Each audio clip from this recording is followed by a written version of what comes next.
আসসালামু আলাইকুম। আমি জানি আপনারা অধীর আগ্রহে বসে আছেন যে বাংলাদেশ বিমান বাহিনী সার্কুলারটি আসলে কবে প্রকাশিত হবে। আজকের এই ভিডিওটি নিয়ে এই সম্পর্কে আলোচনা করব। আমি দ্রুত বলে দিচ্ছি বিমান বাহিনী সার্কুলারটি কবে প্রকাশিত হবে, ঠিক আছে?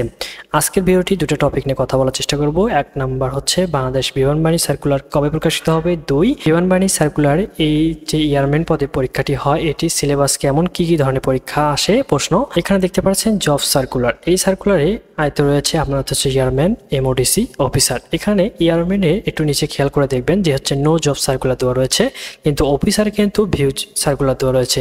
যখনই এয়ারম্যান সার্কুলারটি প্রকাশিত হবে তখনই দেখবেন এইরকম একটি ইন্টারফেস শো করবে। এখানে ভিউ সার্কুলার লেখা হবে, তখনই আপনি সার্কুলারটি প্রকাশিত হবে। এই সার্কুলারটি প্রকাশিত হবে এই মাসের শেষ সপ্তাহে অথবা আগস্টের প্রথম সপ্তাহে এই সার্কুলারটি প্রকাশিত হবে ইনশাল্লাহ। যখনই সার্কুলারটি প্রকাশিত হবে তখনই আমাদের চ্যানেল থেকে সবার আগে ভিডিও আপলোড করা হবে ইনশাল্লাহ।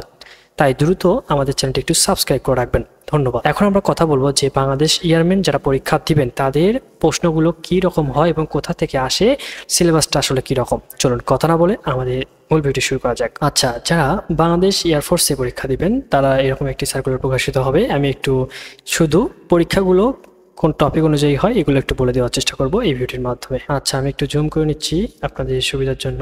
আপনারা দেখতে পাচ্ছেন যারা হচ্ছে পরীক্ষা দিয়েছেন বিগত অথবা পরীক্ষা দিবেন তারা তো অবশ্যই জানবেন যে cyber assistant, technical trade, non technical trade এবং প্রবোস্ট, এই চারটি ট্রেডের হচ্ছে পরীক্ষা হয়ে থাকে। এই 53 এন্ট্রি থেকে শুরু হয়েছে।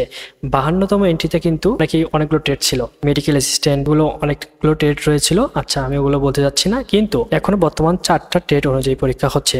বেশিরভাগ সম্ভাবনা এরকম ট্রেড আবারও 54তম এন্ট্রিতে প্রকাশিত হবে। এখানে কিন্তু শুরুটা আরেকটি কথা বলতে চাচ্ছি। এখানে অনেকেই কমেন্ট করে থাকেন যে হচ্ছে মেয়েরা আবেদন করতে পারবেন কিনা। এখানে স্পষ্টভাবে বলা রয়েছে যে পুরুষ প্রার্থী আবেদনটি করতে পারবেন, ঠিক আছে? এই সার্কুলার আপনার সম্পূর্ণ ডিটেলস পড়লেই বুঝতে পারবেন, ঠিক আছে? এখন আমি দেখাবো যে হচ্ছে সাইবার অ্যাসিস্ট্যান্টের ক্ষেত্রে আইকিউ, ইংরেজি, সাধারণ জ্ঞান পরীক্ষা হয়ে থাকে, ঠিক আছে? এটা কিন্তু একই দিনে কিন্তু পরীক্ষাটি হয়ে থাকে। কীভাবে তো বুঝতে পারবেন না যে হচ্ছে পরীক্ষা হতে কয়দিন লাগে। এটি পরীক্ষাটি হয়ে থাকে আইকিউ, ইংরেজি, সাধারণ জ্ঞান। এটা হচ্ছে আপনাদের হচ্ছে সাইবার অ্যাসিস্ট্যান্টের ক্ষেত্রে। টেকনিক্যাল ট্রেডের ক্ষেত্রে আইকিউ, ইংরেজি, পদার্থবিজ্ঞান এবং গণিত পরীক্ষা হয়ে থাকে। আপনারা খুব খেয়াল করবেন মনোযোগ দিয়ে যে আইকিউ, ইংরেজি, পদার্থবিজ্ঞান, গণিত এইগুলো পরীক্ষা কিন্তু একই দিনে হবে। এবং আইকিউ প্রথমে পরীক্ষা হবে, তারপর যদি আইকিউতে টিকতে পারেন তারপর আপনার ইংরেজি পরীক্ষা নেওয়া হবে। ইংরেজিতে টিকলে আপনি পদার্থ এবং গণিতে এই দুটো নিলে একটা পরীক্ষা হবে। এই তিনটাতে পরীক্ষা যখন টিকবেন তখন খুবই সম্ভাবনা রয়েছে ওই দিনে আপনার স্বাস্থ্যগত পরীক্ষাটি হবে। যদি স্বাস্থ্যগত পরীক্ষা না হয় তাহলে পরের দিন আপনার স্বাস্থ্যগত পরীক্ষা ও মৌখিক পরীক্ষা একই দিনে হবে, ঠিক আছে?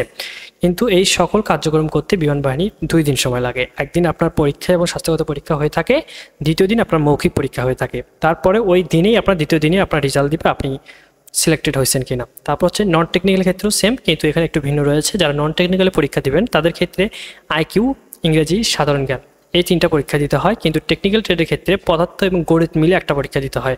আর নন টেকনিক্যাল ক্ষেত্রে আপনার শুধু সাধারণ জ্ঞান এবং ইংরেজি, আইকিউ পরীক্ষা দিতে হয়। আইকিউ যখন টিকবেন তখন ইংরেজি টিকলে সাধারণ জ্ঞান। তারপরেই আপনার হচ্ছে স্বাস্থ্যগত পরীক্ষা এবং মৌখিক পরীক্ষা হয়ে থাকে। সেম 2 দিনের মধ্যেই আপনার সব কমপ্লিট হয়ে যাবে। আর হচ্ছে আপনারা হচ্ছে কাগজপত্র নিয়ে আমি আরেকটা ভিডিও দেওয়ার চেষ্টা করবো, ওই ভিডিওটি আপনারা দেখে নেবেন। প্রবোস্টের ক্ষেত্রে শারীরিক দক্ষতা যাচাই করা হয় এবং তারপরে হচ্ছে আপনার আইকিউ, ইংরেজি এবং সাধারণ জ্ঞান নিয়ে পরীক্ষা হয়ে থাকে। তারপর স্বাস্থ্যগত এবং মৌখিক পরীক্ষা হয়ে থাকে। সেম 2 দিন সময় লাগবে, ঠিক আছে? আজকে ভিডিওটি এই পর্যন্ত। আমরা পরবর্তীতে ভিডিওটি আলোচনা করব, যেটি হচ্ছে কাগজপাতি কী কী লাগবে এবং দ্বিতীয়ত আপনার উচ্চতা নিয়ে একটু কথা বলার চেষ্টা করব ওই ভিডিওটির মাধ্যমে। ধন্যবাদ সকলকে।